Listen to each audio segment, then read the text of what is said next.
மாவட்டம் ஸ்ரீபெரும்புத்தூர் சட்டமன்ற தொகுதி தேமுதிக மக்கள் நல கூட்டணி மற்றும் தமாக வெற்றி வேட்பாளர் திரு மா வீரகுமார் நேர்காணலை நாம் காண்போம்.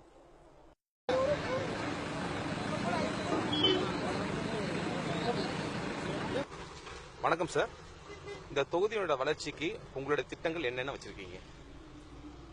இந்த தொகுதியை பொறுத்தவரையில அடிப்படை வசதிகள் எதுவுமே இல்லை. போற இடங்கள்லாம் பார்த்தா எந்த ரோடும் உருப்படியா இல்லை, குடிநீர் வசதி இல்லை, கழிவு நீர் இது இல்லை. முதல் இந்த தொகுதியில் வெற்றி பெற்று வந்தால் அதுக்கு முன்னுரிமை கொடுத்து அதை செய்வேன். அப்புறம் இந்த தொகுதியில் 750 தொழிற்சாலைக்கு மேல இருக்குது.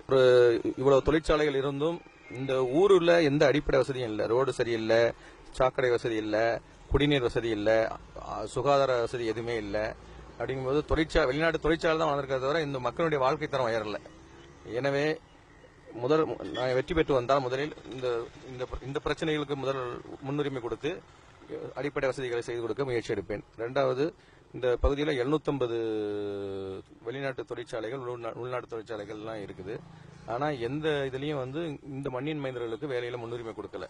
எல்லாம் வெளிநாட்டுக்காரங்க தான் வேலை பார்க்கறாங்க இந்த பகுதி மக்களுக்கு. அதனால எந்த பலனும் இல்லை. எனவே நான் வந்தா எல்லா தொழிற்சாலைகளும் பேசி உள்ளூர்காரங்களுக்கு வேலைக்கு முன்னுரிமை கொடுக்கறதுக்கான முயற்சியை எடுப்பேன். நன்றி சார். வாக்களித்து அவரை திருவரைந்த வாக்குறுதி உங்கள் தாழ்முறை உங்கள் சின்னம்